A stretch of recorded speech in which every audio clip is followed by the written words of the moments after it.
د نیوز پری چینل لیدونکو سلام ستړي مشه په موکړی څومې مو خبرونو ته هند او افغانستان پر سوله او دوه اړخیزو اړیکو خبرې کړې دي د بهرنیو چارو وزارت له لوري په خپره شوې اعلامیه کې راغلي چې هاني پاتمر تېره ورځ په نیوي ډیلي کې له خپل هندي سیال جی شنکر سره کتلې دي په دې لیدنه کې پر دوه اړخیزو اړیکو افغان سولې خبرې شوې دي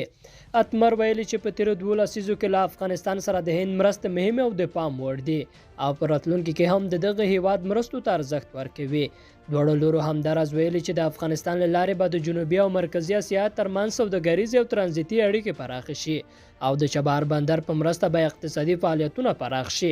د هند بهرنیو چارو وزیر جی شنکر هم ویلي چې دوی له افغانستان سره په بیلو برخو کې د اړیکو د پراختیا ملاتړي دي او هڅه کوي د سولې په برخه کې مثبت او ګټور ګامونه اوچت کړي هند د غرض د افغانستان په اړه د سولې له جوړیدونکو کنفرانسونو ملاتړ کړی دی او په خبره یې په دې ډول کنفرانسونو کې ګډون ته تیار دي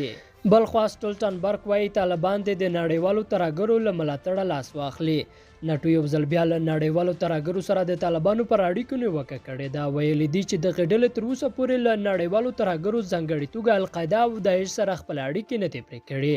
د نټو عمومي منشي یان سټولټنبرګ په بروکسل کې د افغانستان په اړه د دغه سازمان د بهرنیو چارو وزیرانو غونډې ته په خبرو کې پر طالبانو غږ کړی دی چې باید له القاعده او داعش ډلې سره اړیکې پرې کړي هغه د سولې خبرو پر چټکتیا ټینګار کړی دی او زیاته کړې ده چې افغان جګړه نظامي حل نه لري او په خبره یې دغه ستونزه باید له ډیپلوماټیکو لارې حل شي او بلینکن وایي له نټو سره یو ځای مناسب فرصت کې له افغانستان نه وځو